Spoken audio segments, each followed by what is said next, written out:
from the onset, from their very first recognizing that they're having symptoms. They wait 10 years on average before they actually reach out to get help. I want to put a little plug in for Community Counseling Center right now, in that once you reach out for help, the last thing that you want to hear when you call a mental health provider is, we're booking 4 months out.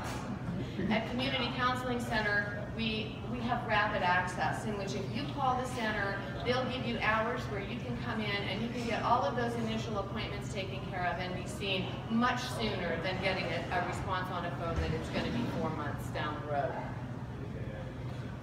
Again, individuals often don't seek help, and you know, you leave the class with so much more information, and you leave the class with the manual too. The manual goes with you, and in there is a whole lot more information than we can present in an 8-hour period. This is the map. I just put this in here because I'd like you to notice Pennsylvania at 16,000, and this was in 2014, so these numbers are much greater. 16,000 people have been trained in mental health first aid. That's significant. That's significant.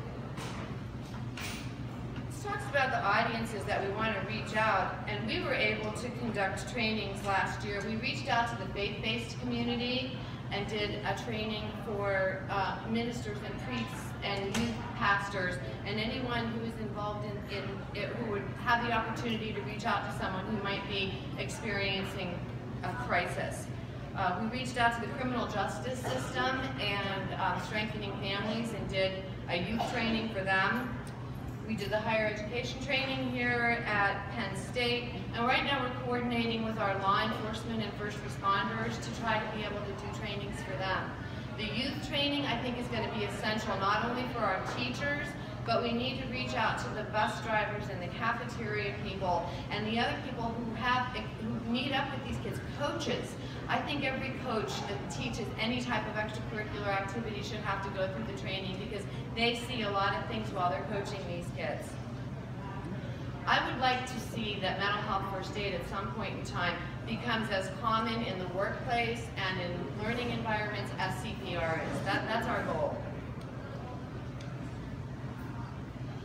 Again, talking about being on the registry for evidence-based practices, it proves that it increases your knowledge. You learn a whole lot about the different disorders, about warning signs, what to look for, and how to react. And in the classes, you actually role play and practice doing scenarios, so that if you've done it and you've responded to a mock one, it makes it much easier to respond in real life. And much like CPR, where you could maybe be walking in the mall and someone fall down and have a heart attack and you could do CPR with them. With mental health first aid, you have a much greater chance of using these skills on a friend or a colleague or a family member. It encourages people helping people, and this is just another example of like the guy on the bus who just held the guy's hand, helping people. Supports people getting help. Like I said, there's resources on the table. I encourage you to take them. There's Mercer County has a warm line that operates Friday, Saturday, and Sunday that you can call if you're having a crisis. We also have information over there on the National Suicide Hotline and some other resources. Decreases social distance and increases mental wellness. The evidence did show that when people leave the class, they feel empowered to be able to help. Does anybody have any questions about mental health first aid trainings?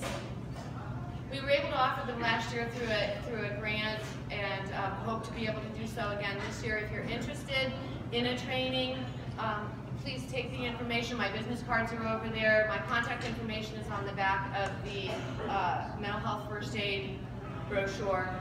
So I thank you very much for having me, and I look forward to having some of you in my classes.